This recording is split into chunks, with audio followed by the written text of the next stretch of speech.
So, well, to introduce the team of Women for Futures, that it's me, Abril Chimal, and Thais Prado.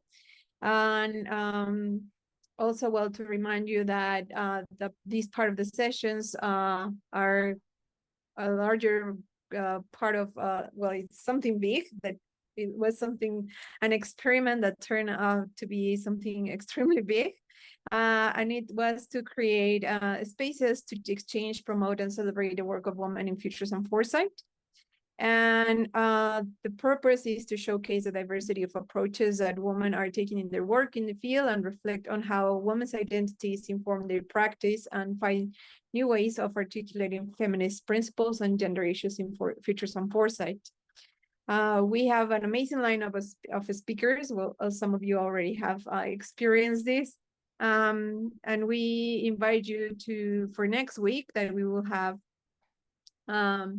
more sessions, more experiences, and different topics. And just to let know that we have a code of conduct. This is a safe space and an enjoyable for everyone. So we have zero tolerance to any form of harassment and discrimination. Thank you so much. So now, Graciela and Camila, the floor is yours. Thank you, Abril. Well, again, welcome, Mariana and Emma. My name is Grace. I'm joining you from Mexico City. And with me is also Camila. And I'm also in Mexico City, but I'm actually from Colombia. So yeah, thank you for being here. And I will share the screen here, and Camila can start. Perfect. So on the chat, I sent you guys the link for the mural. So feel free to join. If you have never used Mural, it's actually pretty simple. You should click on the link, and then you will get like a small box where you can just type in your name. You don't need to register or anything. You will just like write your name, and if you don't want to even write your name, you can just like skip that part, and you will come show here as visitor of an animal, actually. Mm-hmm. Let us know if you have any issues joining with the link, although I see someone is there already. Perfect. I think we're missing just one.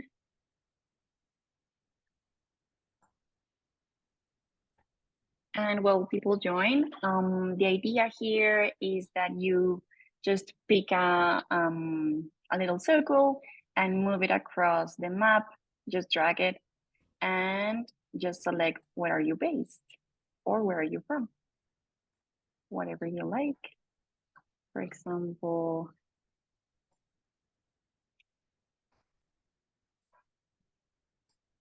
Colombia is somewhere around here.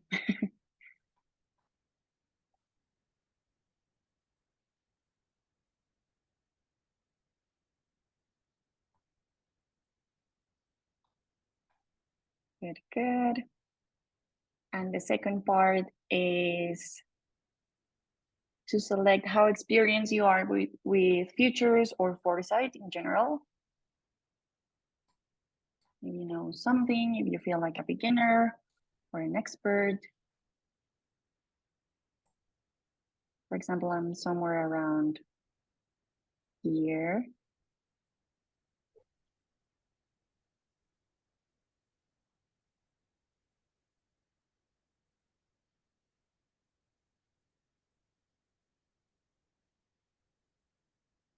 Awesome. And finally, how would you rate your health journey experience? It can be fantastic, or it can be awful, or something in the middle. Just in general, how do you feel about that? Do you mean like my own health or like yes. the health system? Okay, okay. Yeah, yeah, like more like how have story. you experienced, yeah, like your health in the health system, right? Wherever you're also okay. from.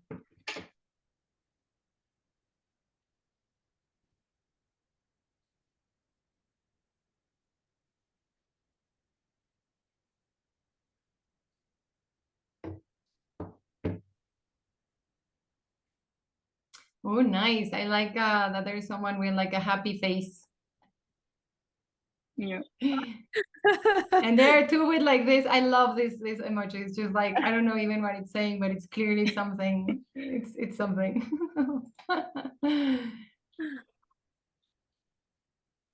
All right, awesome. Well, that was our short intro / icebreaker. We always like to see where people are joining us from, and I love that you're from Malaysia, and it's like all the way to the other side of the world. That's amazing. And in terms of experience with futures and foresight, okay, we are like sort of like in the middle there, some beginners. That's great, because part of what we will go through is a process, right, of futures. And so since we are also like a smaller group, if there are more like specific questions you have around that part of how do you use the whatever topic, what does this mean in the futures, you can ask a question and we can totally deep dive into that. Oh, okay, so the whole thing, Emma, you are abroad, British Jamaican, living in Malaysia. Nice. Okay, we love the diversity. Cool, that's awesome. So I'll explain briefly important. You all probably remember COVID, right? And how such small creatures, and hence the name of this workshop, caused such a global distress, such a macro impact. They put the world upside down. And maybe actually in a more personal, maybe micro way, you know someone or you yourself are going through or have gone through something similar. So this workshop is designed like this to invite you now to explore together the futures of healthcare. So that is a bit of my intro and why we are where we are today in this workshop.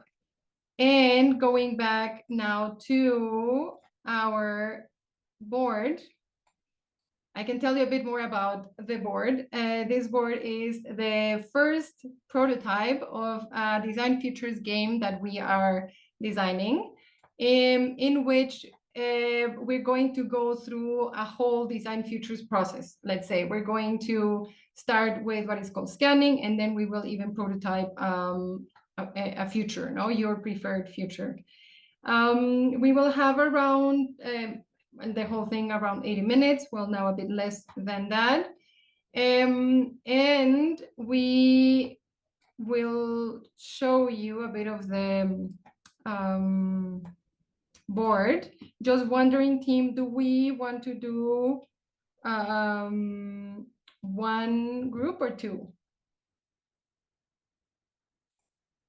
I think one, and what we can do Okay. is just on the image side, we can do, each one of us can do an image, and then nice. Right? Okay, super. So yes, each one of so if you go here to the top, we have an outline that now everyone should be able to see. If you've never used Mural, you can just go here to navigate the board. And we start with mission control, and there are what we call a cheat sheet over here, and some inspiration deck cards that we will talk about later.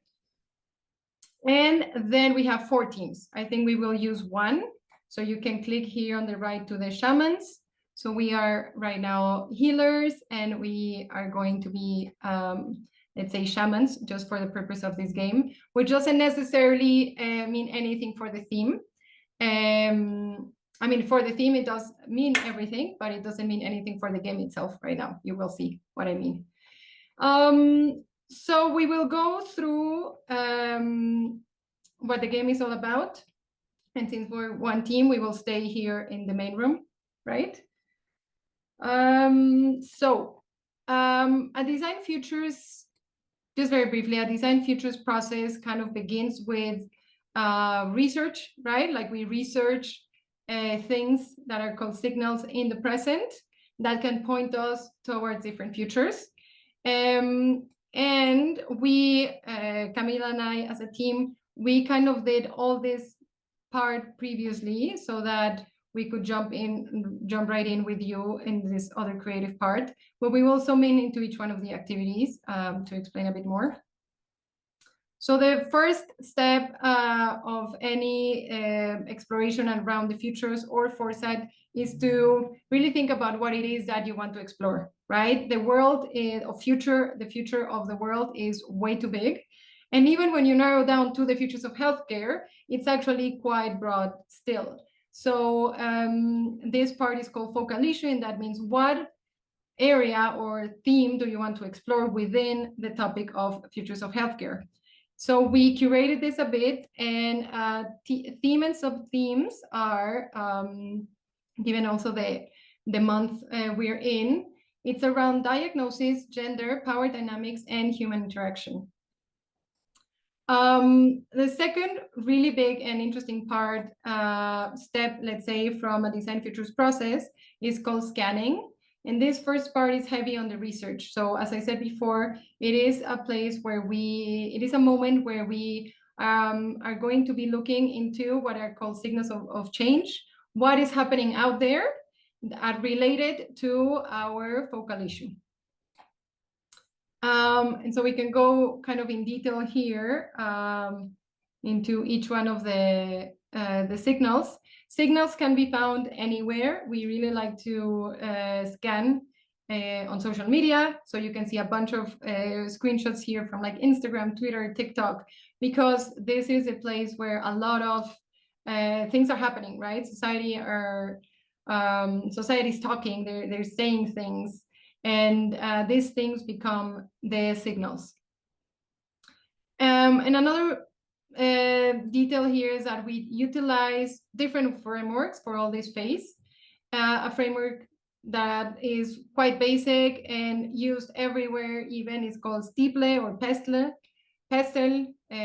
but we kind of made it a bit longer, so to cover law and ethics. So what this means is it's basically like a lens that you use to scan. So you like to scan around what is happening within your context and society, for instance. And then you do the same for tech, economy, ecological, and so on. And so for society, we have, maybe Camila, do you want to speak to some of these signals? So that we're kind of like on the same. Yeah, perfect. So here you can see that some of them are already called emerging issues, and they belong to some cards from Futures to All from a past project that we did.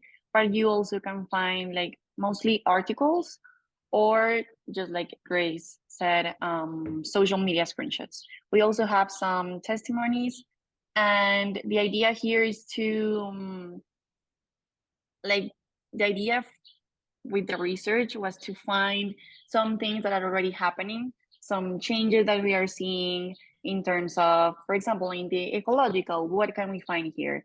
In the tech world, so you can find that, hey, artificial intelligence has helped identify a powerful new antibiotic, or that Apple Watch is actually saving people's lives, or something related to the gender health gap.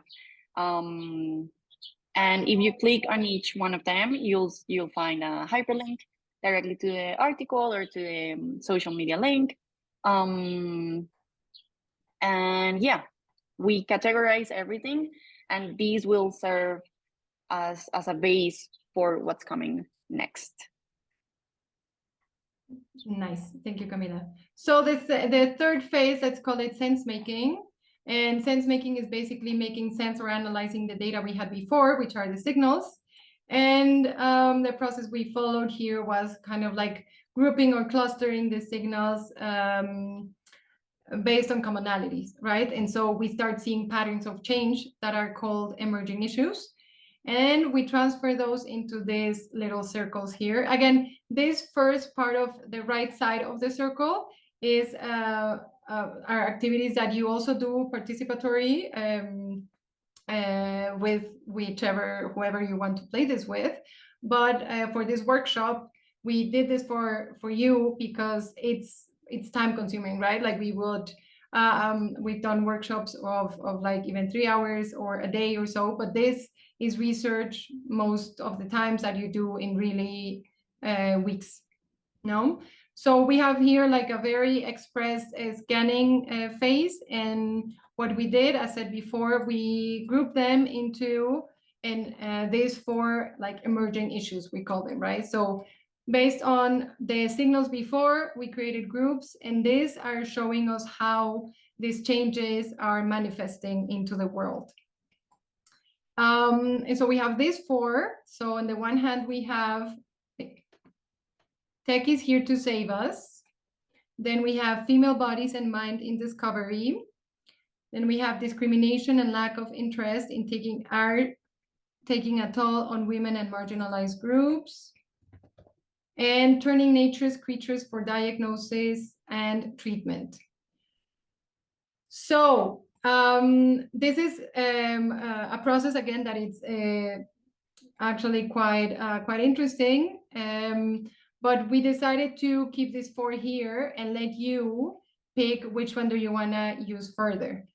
So before we do that, before you start like digging into this and pick one, I'll quickly explain what this half of the other half of the circle is about. So this first exercise that we're all going to do together is going to be mapping. So we're going to be mapping the impacts or potential impacts of an emerging issue manifested into the world in 2 different timeframes, in 15 years and in 25 years.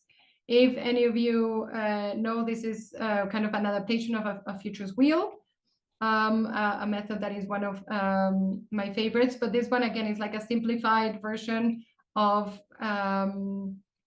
mapping the impacts of an emerging issue into the world. So we will do that first, and then with these impacts, we will create a bit of a story, which is called a scenario, that is preferable for us, for the group, that is desirable, with the inspiration inspired by all these different cards here. And then with this scenario, we will create, we will like experiment the future, that is called experiential futures part, and we will prototype this future in one of the Gen AI apps that are out there. So yes, that's kind of in a nutshell what we will be doing. So I'll ask you, which one of these emerging issues do you think is more interesting to work on right now that could develop into a scenario? But maybe we can give them around 8 to 10 minutes to go through the signals. Just quickly check. I don't know, maybe if you find something interesting. We have a couple that are pretty cool and pretty weird. For example, the first one that says maybe, just maybe, psychedelics are the master key for unlocking everything from blindness to stroke to anorexia. So yeah, just go through everything and maybe click and find what you like, what interests you, and what do you find weird or special, or what you don't like as well. And then maybe we can continue. Super. We have another guest here. Yay. Hi, Mushika. Hi. Nice to meet you. I think I joined late. Would you be able to share the link again? Yes, 1 second.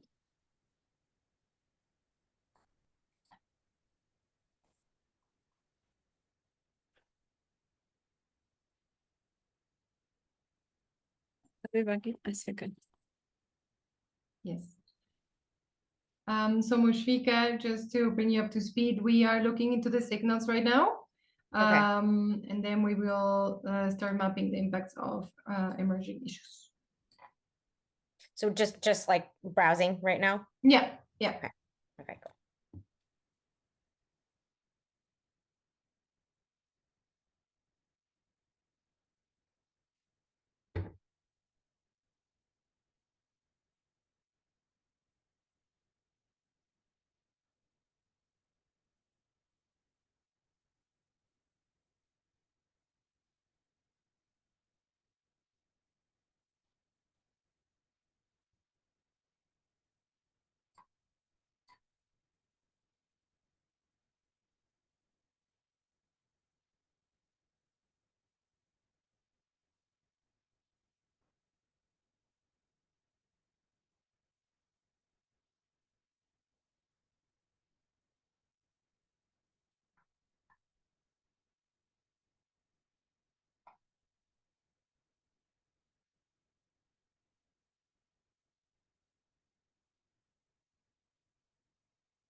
I have a question. The CBS Yes. one, the CBS one, it's for March this year? Yeah. I think so, yeah. Okay. Which is, yeah, kind of shocking, that one, no? Yes. Yes. March Yeah, 5, also a 2024. reminder, yeah, a reminder that when you're scanning or like looking for these signals, you're not looking for something that is nice or that you like. You're like literally seeing what is out there. No, sometimes you agree with some of the things, sometimes you don't, but that doesn't really matter, right? Like it's just a process to really find what's happening out there. So sometimes you will find outrageous things out there, and that doesn't mean, hey, I think like that, but it's a good signal in the end. I'd like to bring this one to your attention for a second, because it's one of the most shocking ones. And since I told you a bit of my story and that I have Lyme disease, but I also know people who have multiple sclerosis, oh, I can actually make it bigger. Well, a little bigger. It's kind of shocking. So in the US alone, more than 500,000 cases of Lyme are reported yearly, right? And that's like a lot. Out of those, over 70% of those are misdiagnosed with one neurological disease. Neurological disease means from the nervous system. And we have here a few numbers that are like kind of minimal, but still shocking. So from those 500,000, many were diagnosed with multiple system atrophy, Parkinson's, ALS, but 14% of those were diagnosed with multiple sclerosis. I don't know if you know what multiple sclerosis is, but it's a degenerative disease of the nervous system that can really full on like destroy your life, right? It's mobilizing. It is quite damaging. So yeah, kind of like a shocking signal for me.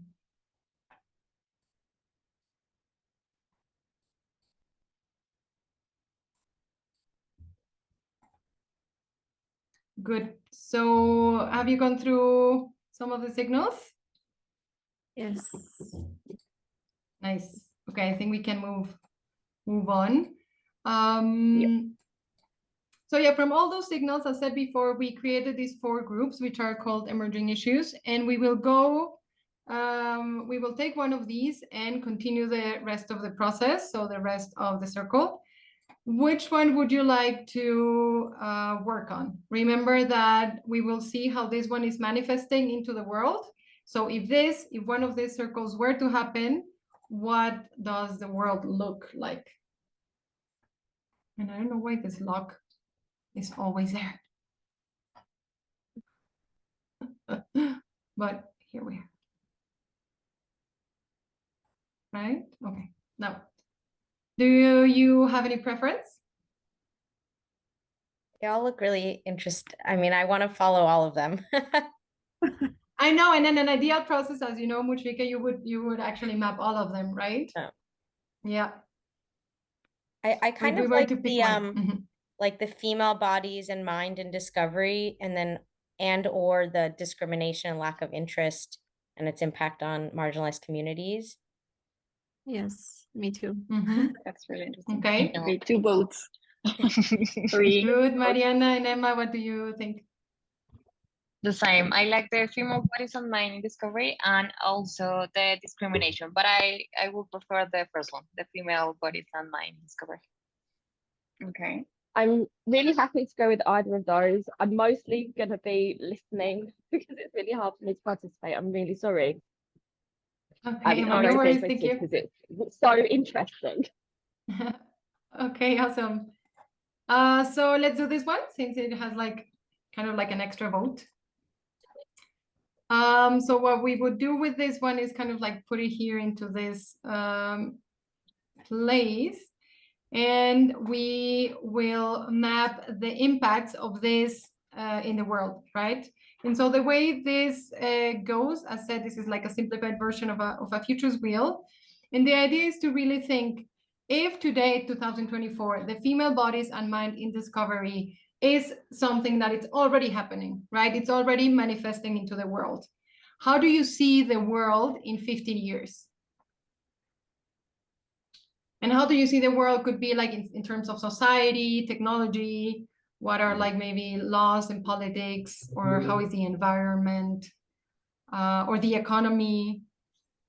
Is this meant like kind of coming to some of the scan hits here and like all the testing that's done and it's not done for females, but like what would be different if we were researching? Yeah, that's a great point to start. Yeah. I will say, well, probably are not within the signals, but for example, in the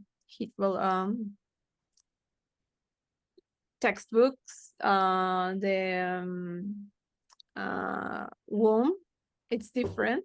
The drawing, it's very, it always pink and beautiful, but in reality, it's all like ugly and hideous and yuck. So I think that probably the perception of our own body and our organs in 50 years will change if this research start happening more often.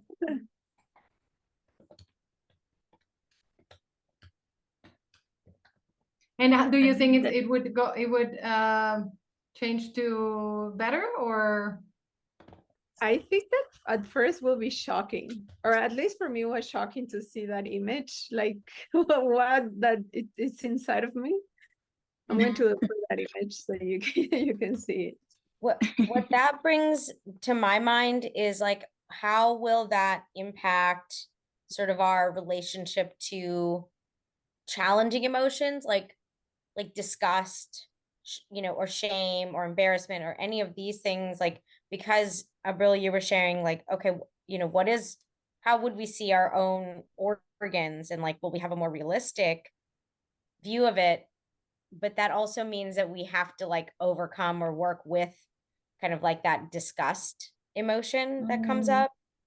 I don't know where that goes exactly. Is that like a first order, a second order, or? I mean, yeah, do you think like in 50 years, if we have already like digested all this a bit, are we more like contempt about it? Are we, I think the shock could start like at the 5 years, maybe, no, we're digesting it now, but like after a while, I think it could, I mean, it could go different ways, no? It could like completely make us feel disgusting and like yucky creatures, or it could make us feel like it could even change our perception about beauty. That's true. And like the things that we find disgusting shift, like that, like the line, the benchmark is different. We have another participant. Yay. Hey, sorry for being late. Hi.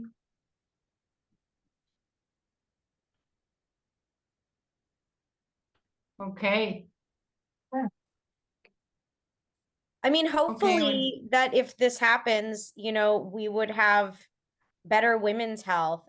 Like I went to things that are like small, but you know, this morning I had a procedure and they had to put in like an IV in my arm, and the guy, I was like, this hurts, and he was like, your arm is small, and I was like, my arm is not small. You need to find the right size. You know, it's the same thing that like, I know I've heard friends who've had babies here in the US, like, you know, that story that like, oh, your hips are too small, like aren't wide enough or too narrow. And it's like making our bodies wrong. And I hope that would change, you know, that it's like, okay, we have like more and better solutions and adaptations. Is it like we will feel more comfortable with Yeah. our own, with Shapes our own and bodies sizes. and shapes? Yeah.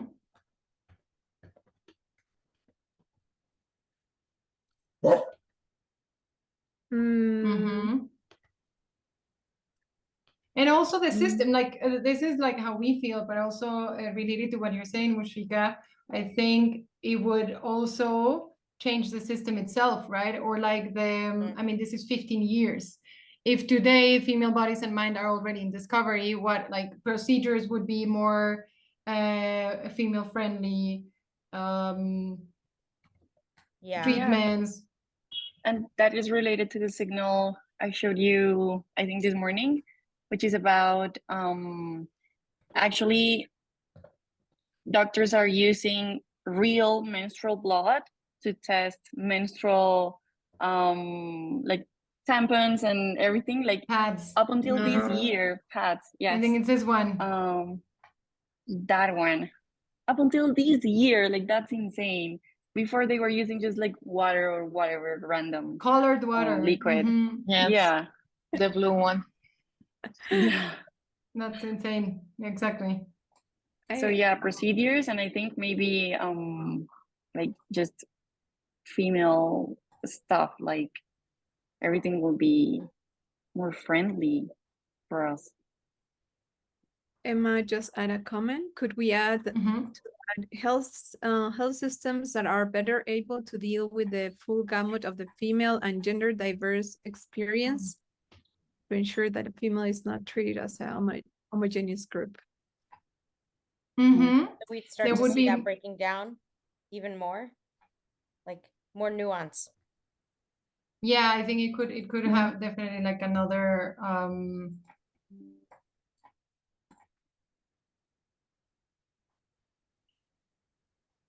and yeah, I'm adding another one that I put it there, but it's like I would also individualized. add that in 15 years we will be seeing like second or third generation of medics and scientists. I think that the efforts that are being doing right now worldwide to have more female representation in STEM is gonna end up in having more researchers. I'm thinking, for example, that the person that was doing all the research that ended up in the vaccine is a woman, or like the latest Nobel Prizes are more women in that category. So I would say that the more female representation is there, we're gonna be having better health system that is more inclusive because it's gonna be also a wider perspective. Mm-hmm. Yeah, totally agree. One change, and maybe this is something I hope to see, is like kind of along the same line, is that we stop needing to use the term like female as a modifier. You know, of like, oh, it's a female version of this, or like, oh, it's, you know, like when I was like speaking at an event recently, it was like, oh, we're all female futurists. I'm like, you know what? We're actually all futurists. Like, we don't need to, why do we need to add that modifier? So like normalizing that. Normalizing. Or you put into like a post-it female, normalizing of non-gender specific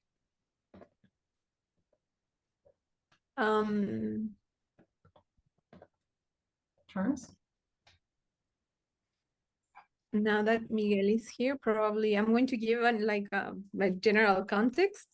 Some of my students are actually doing a project on the future of menstruation, and there are 2 women and one man.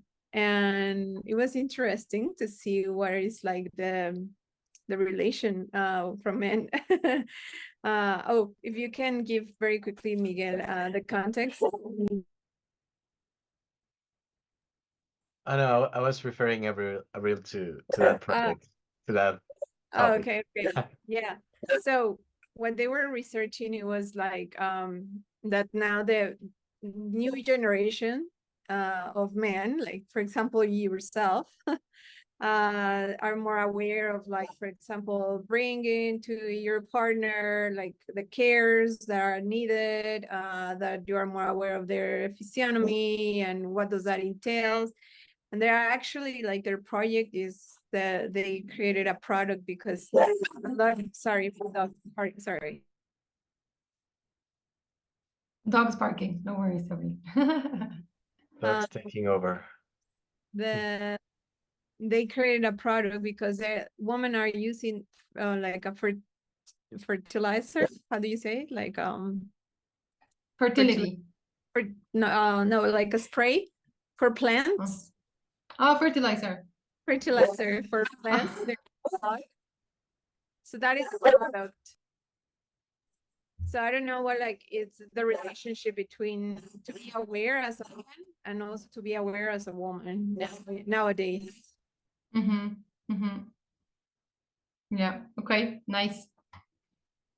Awesome. Well, should we move on to so this we got like a bunch of really cool ideas here of like impacts, right? Should we do a few of what are called like second order? So if this, so we are saying that this is already manifesting into the world, and in 15 years that can have an impact and create this one here.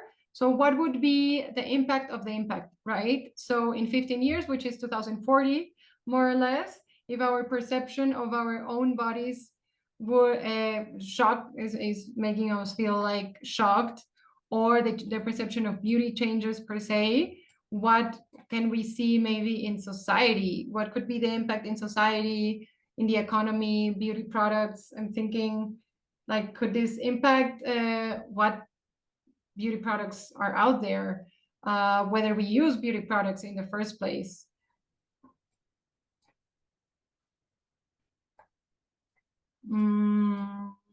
I would say we do, but also in a different realm. Like one thing that comes on mind in like this combination is about like, I think that one thing, like by that time we will be having longer fertility timeline. So and this would also have like an impact in our body and what is beautiful and what it isn't. So I would say like it would be like a little bit more natural because you are going to be having a longer lifespan, so you cannot be putting like all the fillers and Botox and stuff when you're a baby of like 30 or 40, because you're probably going to be like 100. And you know, so like delayed, are yeah. you thinking of like delayed beauty product use, or more about like beauty / healthy, not beauty / young.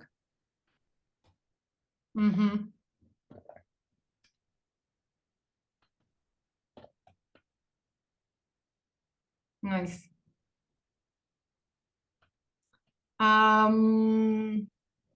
What could be the impact now of the procedures being more female friendly?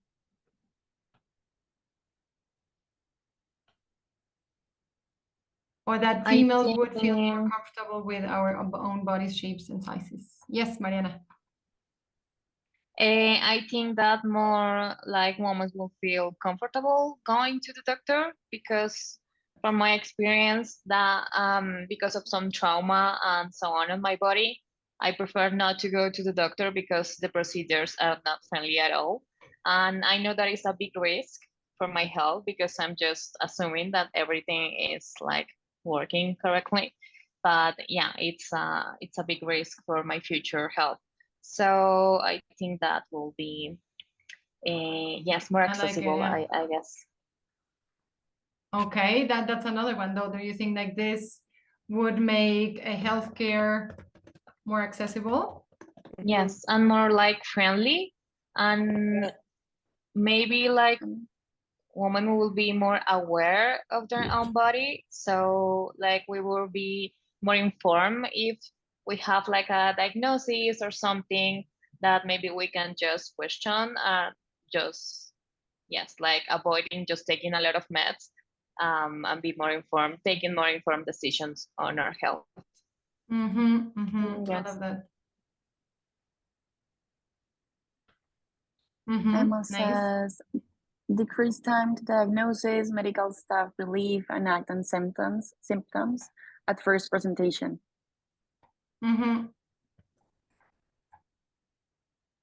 Yes, like approach more, like a more holistic approach, more friendly medical devices. Yes. Yes, like based on what I was telling you, right? Like this part of decreased time to diagnosis. Had someone believed that I wasn't crazy, but that there was something actually physical in my body, it would have taken me half the time or less even, right? Rather than like going into circles. And like you're saying, Mariana, to go into like, of course, it became an anxiety trigger for me to go get blood taken, right? Like going to Chopo, this lab in Mexico, I was already like, my heartbeat was at 100. I'm like, oh my God, I hate going here. And it's just like such a small procedure, but still, right? Like, or what Mushika, you were saying, like, they mentioned your arm is too small. Yeah, well, get a smaller needle. Like, what do you mean? Okay, nice.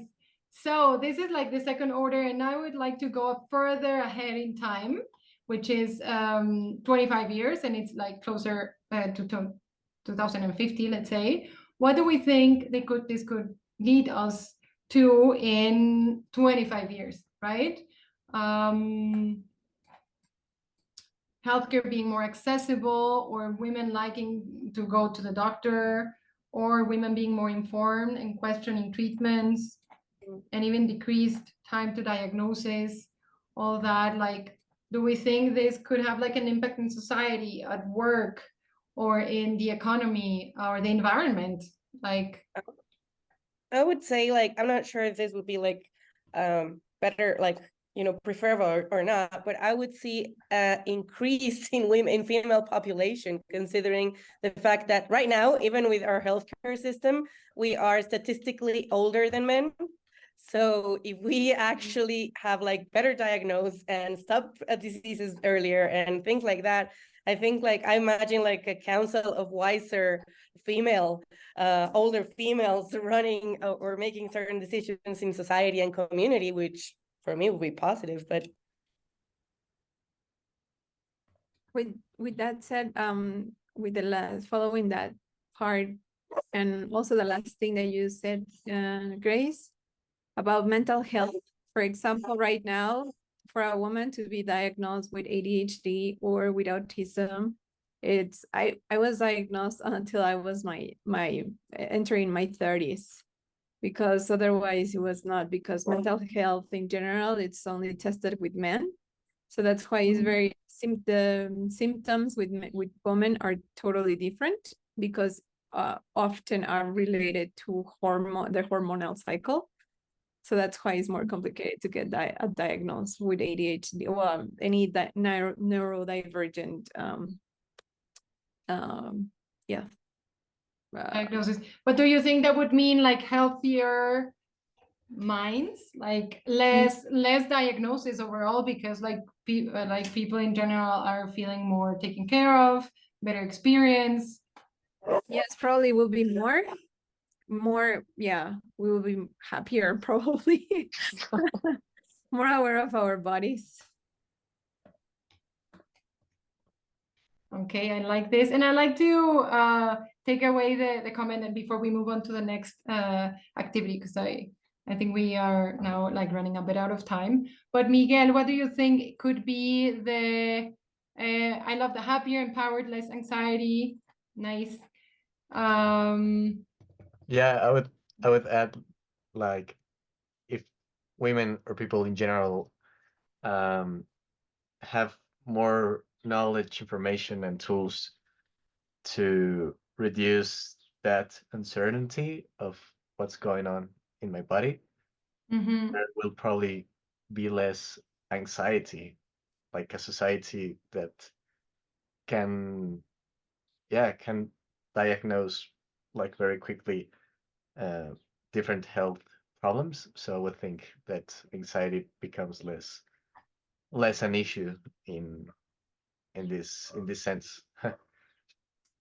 Nice. And also like your comment on the environment, what do we think? There's a lot of talk out there that also speaks to what happens if there are more women are leaders, or if there are more women, let's say, in power and all that in the environment itself. Do we think, how do we think it has anything to do with it, or?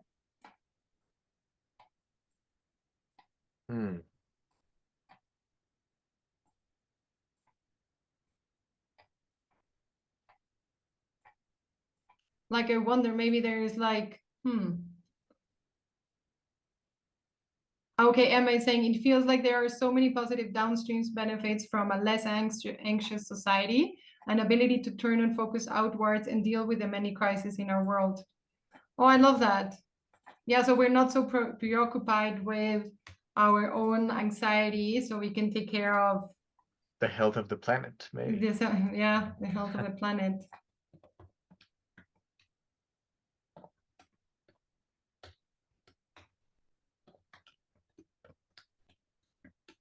Well, this is beautiful. And just, yeah, Camila has sent me quite a few reminders that we need to move on to the next activity. So yes, let's do that, which is definitely related to this part. And what we will do now is select out of all these impacts that we just created, which many of them are positive, and that's amazing. Select the most critical, important ones, and we will call those macro impacts. And we will move them into these cards over here. What is macro impact? Is an impact that occurs on a large scale, maybe, or with deep implications that affect many parts of the system. So we could pick a few of these, and I think I kind of like this one a lot. Do you guys have folks have any preference as to which ones are more critical, important, more macro? I would go with the more female scientists and medical professionals, because I think that has like a deeper impact, not only for female health or female, future, but for society as a whole. Like it has been shown that they're very good researchers, and that this could change medicine as a whole. Nice. Which other one do you like? Women as decision makers as well. I think that's super powerful.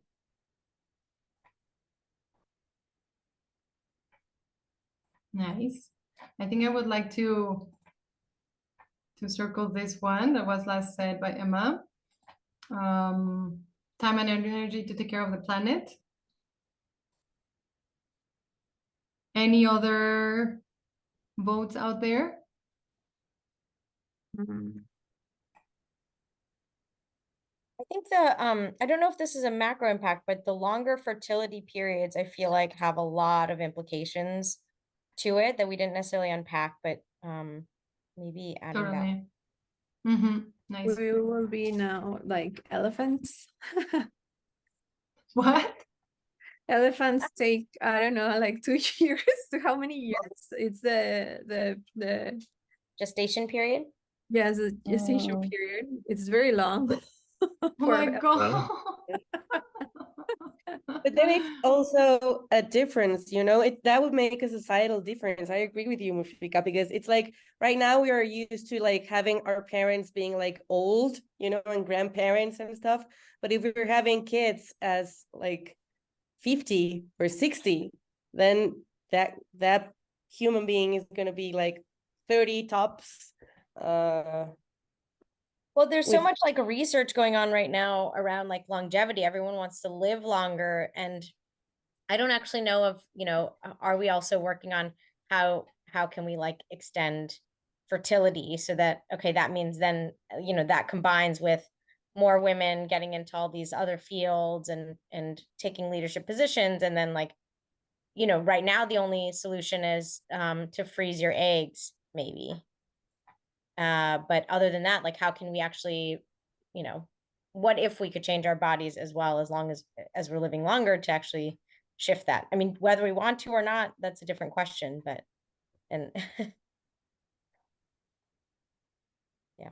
Yeah, exactly. Like, yeah, that's a whole workshop conversation that we will have at some point. Do we want to live longer? Do we want to live forever? Yeah. Emma says that that may be a side effect of the focus, not just of lifespan, but on health span. Yeah. Mhm. I was reading the other day a book which showcases like a scenario where people are living longer and what would be the impact on families. Like, will we live like in a house where we have like 4 different generations, and what does that will look like? What will the family dynamics will be, etc. And yeah, that's very interesting. And somehow the medicine has always been on this ever longing pursuit to make us like long or live longer, right? Which sometimes we don't actually like question, or why is it, Into right? the environment, right? Like, imagine the world with like so many of us here. Yeah, exactly. Like forever, or for like very long periods of time. I think that would, yeah, that's quite the impact. Okay, so I'd like to move on to the next activity, and from this 4 we will move them to our next activity over here. 3 of them will be moved, and so I think we will just take this one since we were really into it.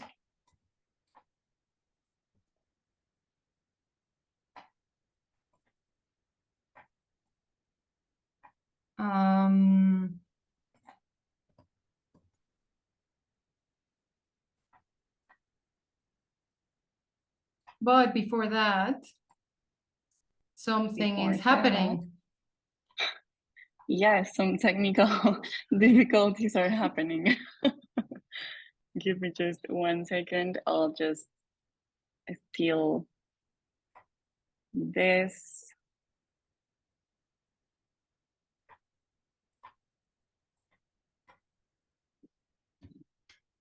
So yeah, we were talking about the macro a lot, right? Like the macro impacts, but right now and in futures, we have some surprises, right? Things that sometimes happen without us being completely aware. And those are what are called the wild cards. And basically, so what is happening is that a pathogen is manifesting into the world, and it's a virus, right? A virus in our very slightly, very positive actually, impacts that we saw here. We had what is called a virus, like this microscopic creature with a lot of impact coming to disturb our plants. And so the idea is, moving forward, consider this our wild card that is called in futures a wild card, this card that in the game appears at any time and changes everything. What can the world look like with this virus in our world? So for this 5th part of the game, we will be creating our preferable future. So how do we want the future to look? Let's not forget that we have, and maybe actually I will move it here. No. Let's consider this one. And we have like 3 steps to this activity. So the first one is taking the impacts, the macro impacts that we mapped before, but the ones that are positive. Why the positive ones? Because I know when we are creating, when we're talking about the future, we're going to be creating or imagining many different futures, right? Like these are called scenarios. But out of all these futures, there is one that we prefer, one that is desirable for us here at the table, or for your organization, or for the world, or your family, whoever. And this is the world you want to strive for, right? This is the world that you want to work towards, knowing that a lot of things can happen, and therefore and that's why we have a wild card here. So in this future, these macro impacts became what are called key drivers. And with these ones and a futures persona, we will create our scenario. It's going to be kind of based on storyboards of different scenes, like in a movie, and inspired by these different cards. But first, we're going to choose a persona. A futures persona, if you know, like maybe from design or other places, is like this person who is going to act in your movie, your character, or the person or the stakeholder, right, in strategy. And this person can, this person for the theme today is going to, we're going to be inspired by these 4 cards here to create our persona. We can even put a name to our persona. Our persona could be also a different entity. It doesn't necessarily have to be a human being. It can be anything we want. So let's think about in this world that we're mapping right now with where more female scientists and medical professionals exist in the world, there are longer fertility periods, and women are decision makers. How is this world? Who is our futures persona?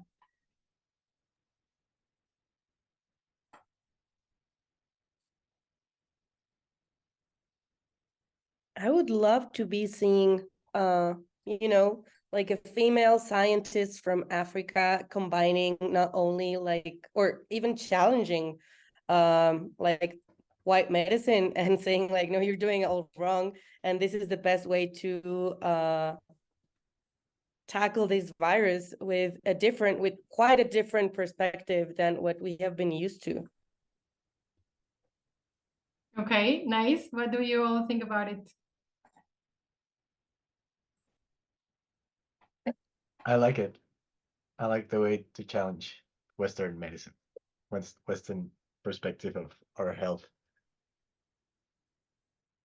Nice.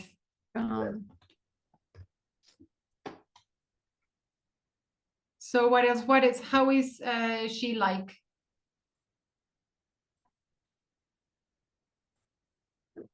The first thing that came up to my mind was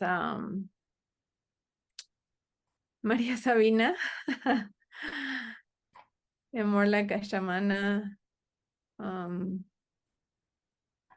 Maria Sabina, for the ones that are not maybe like Mexicans or a lot into mushrooms, was kind of like the mushroom lady, psychedelic mushrooms. Actually, she was one of the first people using it here in Mexico, and it kind of turned a bit quite horrible because it became like a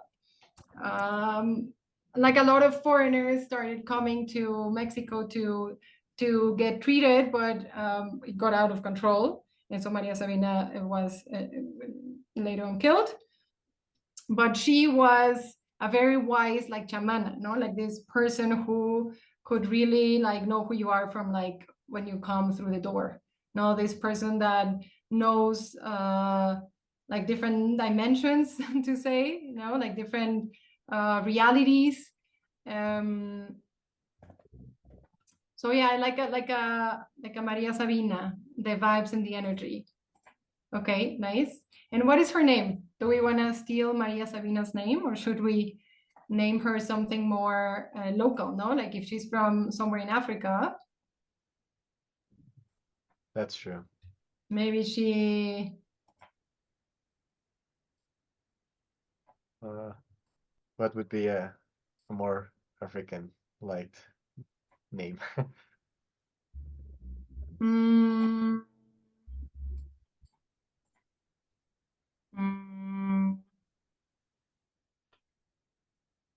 I know someone that is called Mieri.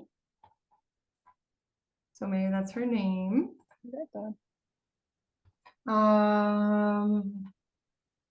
Okay, so we can continue with the next part. So we have Mieri, who is like similar to Maria Sabina in the sense that she's a bit of a chamana, but she's a scientist as well.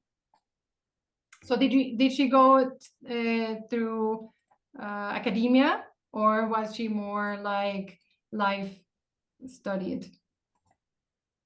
I see in this persona kind of a bridging of the both worlds. And that was something earlier in the conversation that I was seeing, is like when we see women coming into these spaces and being heard for like, you know, the symptoms that they're bringing in and not treated as being, you know, crazy or hysterical or whatever, you start to see a bringing together of the holistic, the spiritual, and the like hard science of medicine, which I think right now is like in particular tension with each other. So I see it as like a combination.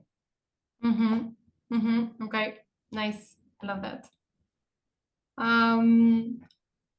All right, so let's move on to the third part, like given the time. And so, yeah, so we created our features persona, which is the main character of our movie, let's say. And the third bigger step to this is to creating actually the movie, right? The scenario, like how would this future actually look with our persona living there, with our drivers manifesting with this virus. We haven't like yet decided what this virus is going to be doing. And let's remember that virus, well, virus itself may be the word, but if we look at the signals, some of these pathogens are not necessarily wrong, bad, or they are evil. Some of these viruses, or I don't know if you saw there, but like I recently discovered that penicillin is a fungus, and it's one of the best antibiotics that are out there. So all these microscopic creatures can also have like positive impacts, right? But they can also have really, really terrible ones, as we all know. Okay, so the activity now would be to use our features persona and our drivers to create different scenes, like from a movie. Like if we were to start creating our story, what would be for things that would happen in this scenario, in this movie?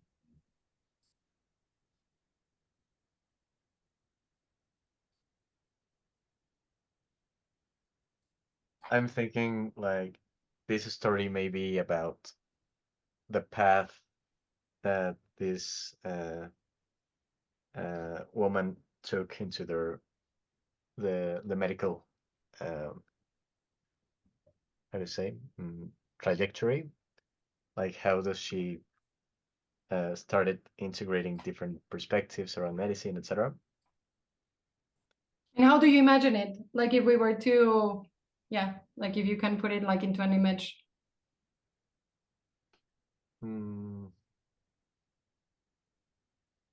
I mean, it could be descriptive, as in like is this something she got from her grandma? Like, is this something that was passed on through like in family, you know? Yeah, probably like. Or was she traveling and found, yeah, okay, what do you think? Yeah, like probably this perspective around medicine started like at home with her grandma and her ancestors probably. Then probably she left home and started studying somewhere and she got another perspective of medicine.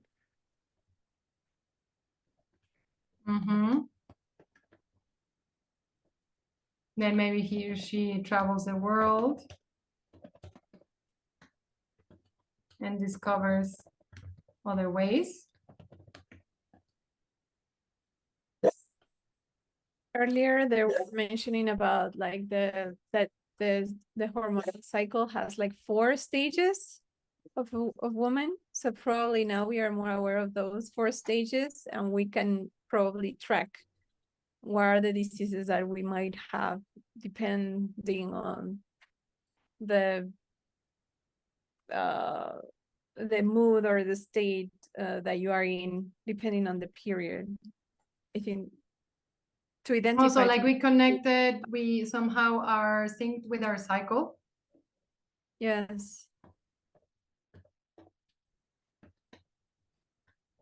Yeah, like all the businesses close the week before your period. That will be awesome. No one goes to work.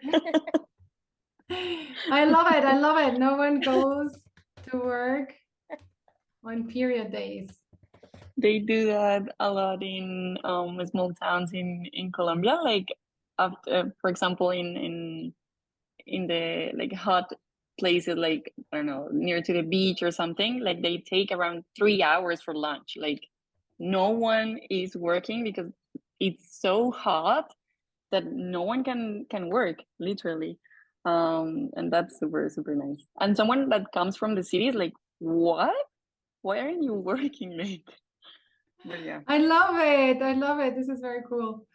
Yeah. And so I'm sorry to say, how do we integrate the virus?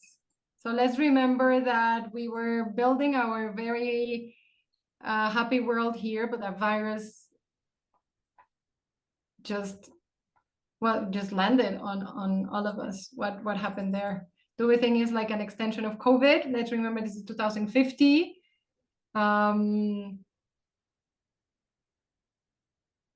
We had here like a cheat sheet where we can see like different examples of like what are viruses. Like how horrible do we want it to be? Because I think that one virus that could be really horrible is one that messes up with your hormonal system. Damn. Like either you're a man or a woman, it doesn't matter, but you mean no, like adding this layer to our bodies with a lot of changes, like just the fact that we're in different stations, and for us it's like a little bit more clear. I think that would be like a very complicated virus. Very complicated. It's connected to our hormones. And is this connected, just to maybe link it to the, like nobody works on our periods, is this connected to our hormones, and is it going to affect our periods? I think it affects us based on where we are in our cycles. Maybe we're like prone or more susceptible at certain times. Oh, Camila, I just saw your That'll be awful. What did you say? A virus that gets you stuck on a specific phase of your cycle. Oh my gosh. Like when you got it, you get stuck there, depending like when you got it. Oh my God, yes. You get stuck in that phase. Oh God, no. Okay, but we also have Nieri helping out, no? What is she doing about this? Maybe because this was related to specifically like women, that will impose that part of women making the decisions. Like for the first time, there will be no man making the final decisions, the procedures, the medication, etc. So there will be a woman like deciding the treatment for this specific virus. Okay. What I'm thinking. I have an idea. What do you think, if? Okay. Can I say something? I like what you just shared. And I've just been playing around with like, okay, how did we approach like COVID, and like, what if part of the solution, if the woman is getting stuck in part of her cycle, and like the healing is coming together in community with the other women, like getting more connected, because then you sync, right? So you're like helping her resync and then like get back into the cycle, and that's kind of the healing or something. That is amazing, because I think that's one of the things that is like, that has a lot of opportunities and no one has to like consider it serious research. Yeah, like why on earth are we thinking? I'm sure nature has a reason for it, but science ignores it. Yes. I love it. I love it. What if though we switch into our story? I mean, both things are happening, but what if we switch it like this? And so actually, we started to get the days off as a consequence of the virus. So the virus started making all of us in different ways, no feeling in different ways, because depending on the cycle we were in, right? But we decided that to get better, maybe no one works on period days, which was maybe the strongest symptomatology, or something like that. Okay, well, this is great, and I wish we could be in this part much longer, but also to be mindful of your time, we will move on to what is called the experiential futures part. Okay, so we know what this future is like, and this is a preferred future, so we like this future. How does this future feel, though? How do we, if we could feel it with sensations and our senses, how would we feel it? And for this, we would like you to visualize your future. So what we will do is kind of like take, oh no, I think you moved the thing, no? Oh, sorry. Camila? I'll put it back. Sorry, Should sorry. or, yeah, or I can move there. There we go. Well, for those who don't know, like this experiential futures is the part where you make the futures, which are very abstract in the first place, much more tangible, right? So the idea in this phase is generally to get to live the scenario as real as possible. So since we are in like a digital environment right now, what we will do is use generative AI to get a visual of what this future could look like. In order to do that, maybe we can give the AI, as we know, like a text prompt, right? So let's create a narrative. No, we are in a world that is, and we can describe it. What do we value in this world?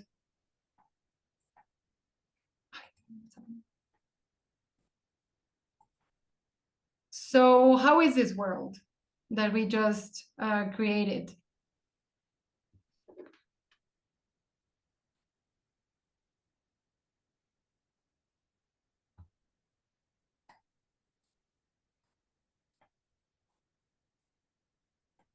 Like a sunset in Tulum. a purple sunset in the Caribbean. Okay.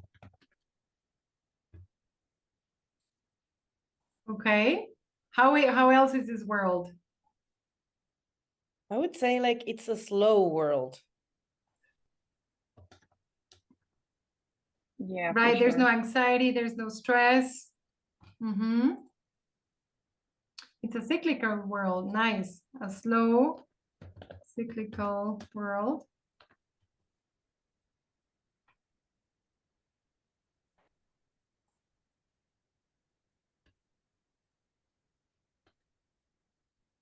Okay. What else? How are like people generally? Are people more sensitive or respectful to one another? Like what about empathy or something like that?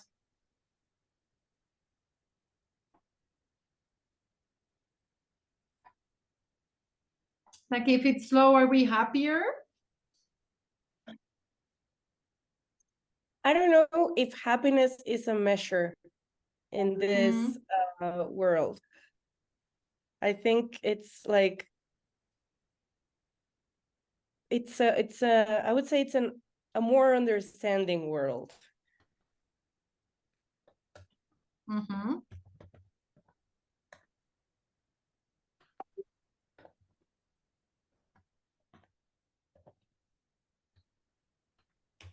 Okay, how are people?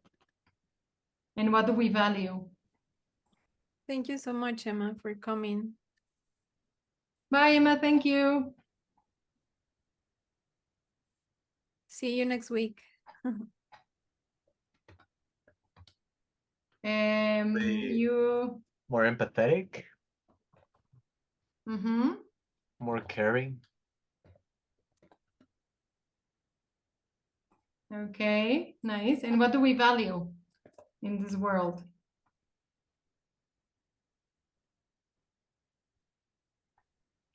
Mm, The well-being of others. companionship. Community. Mm. I would say community. I know we didn't touch too much upon this, but what is our relationship with nature? If we are in sync with our cycle, probably more connected. Yeah, more Mhm. grounded, more grounded to the different stations. The moon phase and all of that. We are in Tulum, right? Right. Oh, I don't think it fits here. Bueno, we can type it in. Okay. Nice. Okay, so I think with this text prompt, we can, Camila in the background will be helping us use. Do you want to share the screen or? Yeah, sure. I'm Nice. doing like a Helping us see what. So initially, the idea was for us to have like several groups and everyone kind of do their own pre-fillable future. But since we have one right now, we will see what comes out of this one. You know what? I'm going to also use this other thing that I have. That is the one from Microsoft. yeah, because Canva is not really good with long prompts. Wow, I didn't know Canva already had. Yeah, No, it's crazy. You integrated have no with idea how DALL-E. many there are. Wow. Um,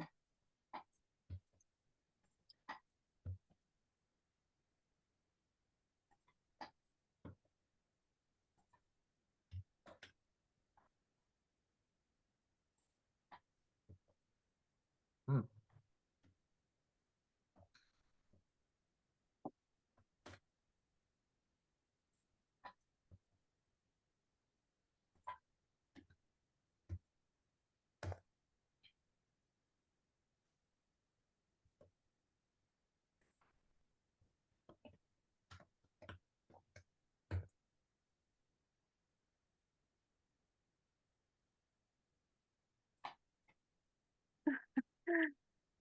The dog. no.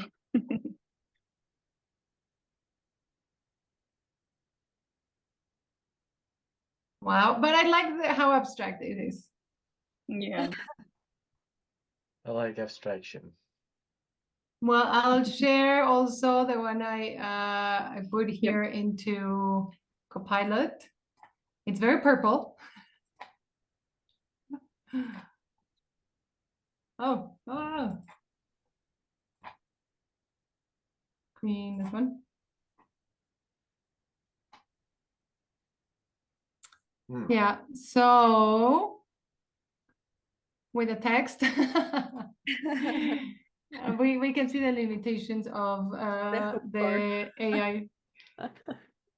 But like there's a highway, interesting that it shows a highway with cars, right? Well, this is more of a sunset, but here I think we are in the moon. Wow. And we see Earth in the back. It's like my aunt's image that with positive thoughts. The quote of the day. Yeah. Okay. Blessings. Well, yeah, I mean, for the prompts, as we know, there are like prompt engineers out there, right? So the prompts need to be very carefully written for you to get better But I results. think it works. It works. But I think it worked a bit, yeah. And so, yeah, the idea in this part is to, oh, sorry, I need to get one of those. Oh, I don't know if I can download them though.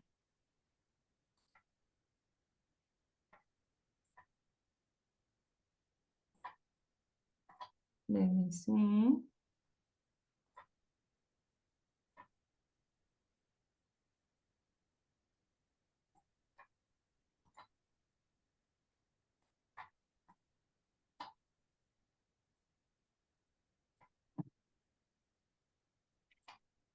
Okay, yay. So this is our us feeling or experiencing, let's say, our future a bit more tangibly.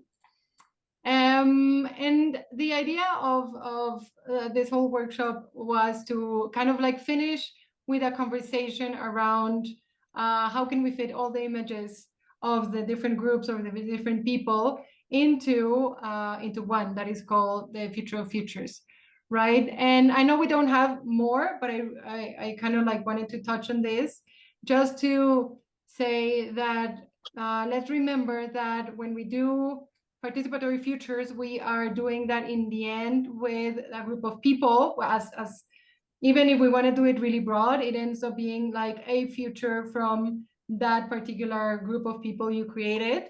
And in order to like, sorry, we don't live in isolation, right? Like we don't live in our groups and like in silos or anything. So it's important to start thinking that when I have my preferable future, me, my family, my group, my community, there's also another community somewhere else who also has a preferable future. And it is important to acknowledge that they might be different. So how can this 2, 3, 4, 5 different images of the future actually coexist into one future of futures? And yeah, so that's basically kind of the idea of the game. That I mean, a few of you arrived a bit later, but this workshop is kind of start to prototype a bit of like a board game that we hope to develop eventually. And Miguel was actually in one of the first prototype, the actual first workshop of Microscopic Creatures, Macroscopic Impact, which is a prototype in itself. And then there was another one, and this is actually the third one that has like developed a bit more. So yeah, just want to thank you all for coming, for participating, for your energy. It was really beautiful to hear so many positive things about all of this. Thank you so much.